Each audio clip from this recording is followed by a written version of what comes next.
So is it wrong for a Secretary of State to meet with people who are committed to causes of saving lives around the world when the Department of State is doing that same work? I don't think so. So let's talk about this. With me now, Edward Espinoza, Executive Director of Progress Texas, a Hillary Clinton supporter and former DNC superdelegate, and Larry Sabato, Director of the Center for Politics at the University of Virginia. Welcome to both of you. Edward, USA Today is calling for Mrs. Clinton to shutter the foundation, asserting that if she doesn't, quote, she boosts Trump's farcical presidential campaign, and if she's elected, opens herself up to the same kind of pay-to-play charges that she was subject to as Secretary of State. So, Edward, why don't the Clintons just give it up? Well, I think it's important to keep in mind what the Clinton Foundation does, what its mission is. This is a humanitarian organization seeking to eradicate HIV and AIDS spread in places like Africa, also to reduce the cost of things like malaria prevention.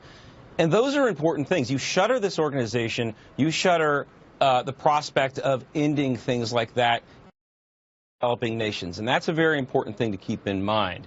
So whether or not Edward, that couldn't the Clinton Foundation just transfer over to something like the Gates Foundation and let the Gates Foundation handle it during the duration of her presidency if she's elected? Well, I think now, so that's a different question now. You say, should it happen once she's elected versus should she shut it down right away? As to what happens between now and the election, I don't think it should be shut down, but clearly there should be some distance there. As to what happens when she becomes president, yeah, I think there should be some distance as well. President Clinton, he has already said that he would distance himself, he would stop raising money for the organization, and those clear lines would be drawn. In fact, I think that one of the things they had said was that they would like to keep the standards in place by the Obama administration, creating additional layers between outside entities and government officials. So what happens post-election, yeah, there should be some difference, some separation, absolutely. But between now and then, I think it would be hasty to move too quickly based on all of these nations that rely on that support. Okay, so Larry, you're hearing the Democrats' line of defense, right? The foundation does incredible things for people around the world, and it's true that it does. But there's also these very serious questions arising around it. So is this an effective argument? Not really. Look, there's no question that the foundation does some good things, but just as you suggested, Carol, this foundation, either now or after the election, should Hillary Clinton win, it must spin off its good programs to other foundations. It should go into hibernation or shut down for the period of Hillary Clinton's presidency. People on Hillary Clinton's staff and in the Clinton campaign saw this coming 100 miles away. They were talking about it even a year ago. And of course, nothing happened.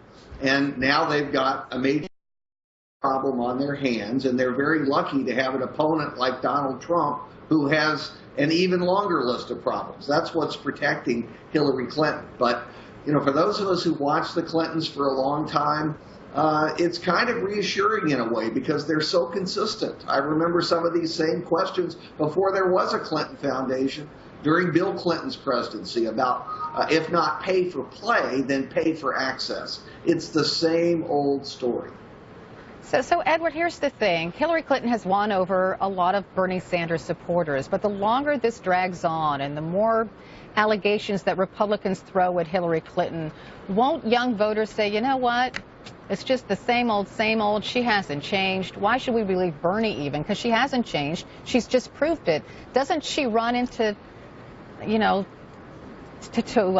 possible falling off of support from those Sanders supporters who have grudgingly joined her?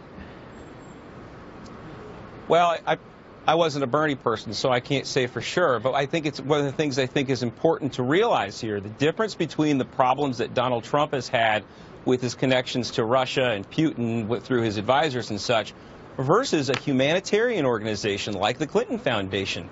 The mission, the scope of these relationships are very different.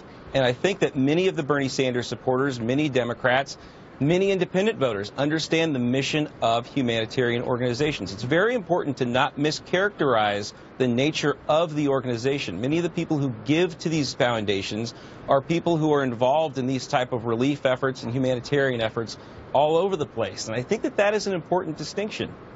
All right, I have to leave it there. Larry Sabato, Edward Espinoza.